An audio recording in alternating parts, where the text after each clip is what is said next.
Salut les cathos, aujourd'hui nous sommes le 27 février et nous fêtons Saint Gabriel de l'Addolorata. Frère Gabriel de l'Addolorata, c'est-à-dire de Notre-Dame des Sept Douleurs, est le nom de religion que reçut François Possenti lorsqu'il fut entré chez les passionistes.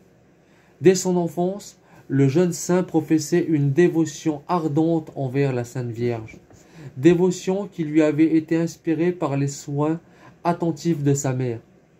Pendant le temps de sa scolarité, cette dévotion s'intensifia sous l'influence de ses maîtres religieux, les frères des écoles chrétiennes et les pères jésuites.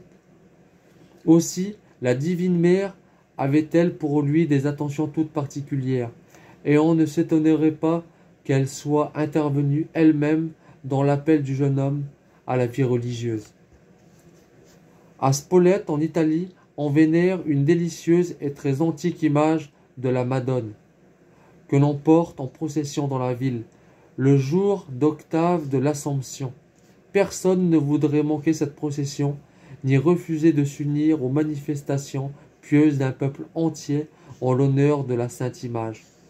Chacun s'efforce de se trouver sur son passage, de la contempler avec dévotion, dans l'espoir d'en obtenir quelque faveur particulière. En 1856, comme les années précédentes, François Possenti se trouvait au milieu de la foule. Mais cette fois, dès qu'il eut porté les yeux sur l'image de la Vierge, il se sentit profondément ému. Il avait aperçu la Sainte Vierge le regarder avec une maternelle tendresse. Il l'avait entendu lui dire « François, le monde n'est plus pour toi, il te faut entrer en religion. » Il entra donc chez les passionistes. Il y vécut saintement, puis y mourut en prédestiné, âgé de 24 ans.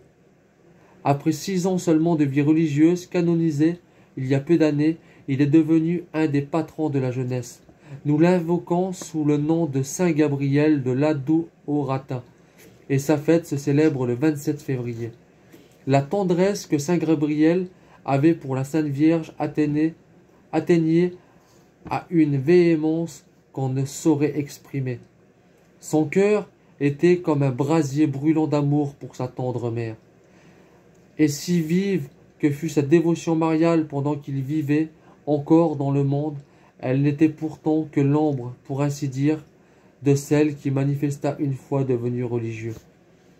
Dès son noviciat, il s'appliqua constamment à une union intime avec sa mère du ciel dans ses pensées, ses affections, ses paroles et ses actions.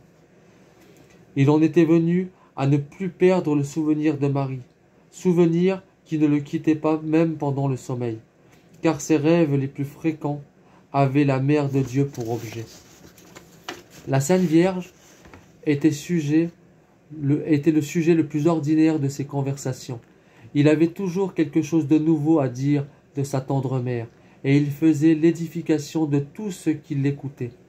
Ses lettres n'étaient qu'une longue louange de sa bonne mère, qu'il désirait tant voir, aimer et honorer des siens. Sans cesse, il le recommandait la lecture du livre de saint Alphonse de Ligorie intitulé « Les gloires de Marie ». C'est par amour pour la Sainte Vierge qu'il voulut s'appeler frère Gabriel de Notre-Dame des Sept Douleurs. En esprit de pénitence et comme moyen d'écarter de lui tout ce qui aurait pu le détourner du souvenir constant de la Divine Vierge, frère Gabriel pratiquait strictement la modestie des yeux. Après 5 ans de cette pratique, il y en avait arrivé à ne plus avoir de distraction pendant ses prières. Le jeune saint s'était imposé un grand nombre de pratiques pieuses en l'honneur de Marie. L'une de ses plus chères dévotions était sa coutume d'offrir chaque jour à la bonne mère un bouquet de petites mortifications qu'il multipliait de façon étonnante. Mais il savait et n'oublia jamais que sa principale obligation de religieux était l'extase observante de sa règle. Il était également plein d'ardeur pour faire partager à toute sa dévotion envers Marie. Il voulait s'engager par vœu particulier à étendre le règne de Marie. À la grande joie de son cœur, ses supérieurs lui permirent de faire ce vœu apostolique. Son agonie ne fut qu'une douce extase. Quelques instants avant de rendre le dernier soupir, il demanda l'image de Notre-Dame des Sept Douleurs. L'ayant reçue, il la couvrit d'abord de baisers, puis la plaça sur son cœur où il la pressa fortement de ses 2 mains jointes. Soudain, un céleste sourire épanouit son visage, et c'est dans cette attitude qu'il rendit son âme. Les années bissextiles ont fêté ses saints le 28 février. Que Dieu vous bénisse, et à plus les cathos!